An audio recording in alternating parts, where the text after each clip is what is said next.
వైఎస్ఆర్ కాంగ్రెస్ పార్టీకి సంబంధించినటువంటి కాపు నేతలందరూ కూడా ఒక ఆత్మీయ సమావేశంగా ఏర్పాటు చేసుకుని మరి సోదరుల తోట తిమ్మతులు గారి ఆధ్వర్యంలో వారి గ్రామంలో నిర్వహించుకోవడం జరిగింది. సహజంగా పార్టీ పరంగా పార్టీలో ఉన్నటువంటి వైఎస్ఆర్ కాంగ్రెస్ పార్టీలో నాయకులందరూ కూడా మరి ఏ రకంగా ఉండాలి, ఏ రకంగా మన పార్టీకి కాపులందరూ కూడా సహకరించాలి అనేటువంటి విధానంతో పెట్టుకున్నటువంటి సమావేశం, కొన్ని నిర్ణయాలు తీసుకోవడం కూడా జరిగింది. ఆ సందర్భంలోనే నిన్నటి రోజున మన కాకినాడ రూరల్ సంబంధించినటువంటి శాసనసభ్యులు అంతో నానాజీ గారు వెంటనే, మేము ఇంకా కార్లు ఎక్కలేదు, ఇక్కడ పత్రికా సమావేశం పెట్టేశారు. కాకినాడలో పెట్టి జగన్ గారిని చాలా దారుణంగా, అంటే ఆయన ముఖ్యమంత్రి చేసిన వ్యక్తి, ఆయన పార్టీ అధినేత, వాడి వీడని ఇంకా రకరకాలుగా నా కొడక అని, ఏంటి అసలు మన జిల్లా వాళ్ళు మాట్లాడేటువంటి పరిభాష కాదు. ముఖ్యంగా తూర్పుగోదావరి జిల్లా అంటే సౌమ్యంగా ఉన్నటువంటి జిల్లా.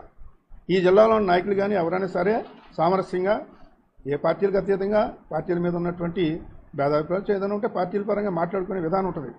కానీ వ్యక్తిగతంగా మాట్లాడటం అన్నది చాలా ఘోరమైన తప్పిదం. నా కొడక అంటే ఏంటది? ఏ రకమైన భాష అది? Parliamentary language, unparliamentary language. బంచత్ దమ్ముంటే కాకినాడలో పోటీ చేయాలి. కాకినాడ ఎందుకు పోటీ చేస్తారైనా? ఆయనకు సొంత నియోజకవర్గం ఉంది. దివంగత రాజశేఖర రెడ్డి గారి దగ్గర నుంచి కూడా పులివెందులు అన్నది వాళ్ళు పుట్టిన నియోజకవర్గం. అది మీ నాయకుడిలాగా ఒక నియోజకవర్గం లేకుండా లేడు ఆయన. మేకున్న వాళ్ళు అందరికీ ఒక నియోజకవర్గం ఉంది. గీతం గారి పిఠాపురం ఉంది, చంద్రశేఖర రెడ్డి గారికి కాకినాడ టౌన్ ఉంది, కన్నబాబు రూరల్ ఉంది, నాకు జగ్గంపేట ఉంది, రాజుగారి తుని ఉంది, దొరవారు పెద్దాపురం. మీ నాయకుడికి ఎక్కడ ఉంది? ఏ ఊరు, ఏ నియోజకవర్గం?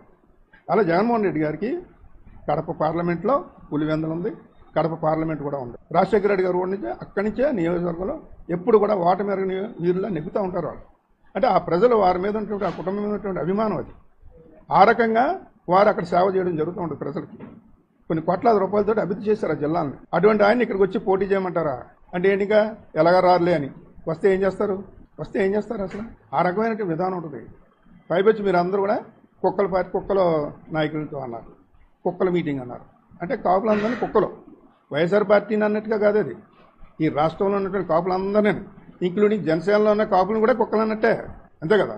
ఆ రకంగా కుక్కల మీటింగ్ అనేటువంటి విధానం అన్నది చాలా తప్పుడుతో కూడుకున్నటువంటి మాట. అది మీకు ఏదొస్తే అది మాట్లాడడం, ఏదో తప్పట్లు కొట్టించుకోనో, లేకపోతే మీ అధినేత ద్వారా గొప్ప కోసం మాట్లాడేటువంటి విధానం కరెక్ట్ కాదు అది. ఆయన పాపం ఏదో ఫ్రస్ట్రేషన్లో ఉన్న నాయకుడు, మరి ఆయన ఎవరు మాట్లాడుతులేదు, మీరు ఎవరు మాట్లాడుతులేదు అనే విధానంతో ఉన్నాడు. మరి ఆయన మెప్పు కోసమని ఈ రకరకాలుగా మాట్లాడచ్చు, కానీ సరైన విధానంలో మీకు ఉన్నటువంటిది. ఈరోజు మీ ఇందాక గీత గారు అడిగినట్టుగా కానీ కన్నబాబు గారు అడిగినట్టుగా కాపులకు ఏం చేశారు? ఈ రాష్ట్రంలో కూటమి ప్రభుత్వం వచ్చిన తర్వాత ఏం చేశారు అన్నారు. గతంలో జగన్మోహన్ రెడ్డి గారు ఏం చేశారు? ఆ కంపారిజన్ చూసుకుంటే మీకు కూడా తెలియాలి. ఇది కాపు పార్టీకి ముద్రేసుకున్నారు, మీకు ఎంత కాదనుకుని ఏం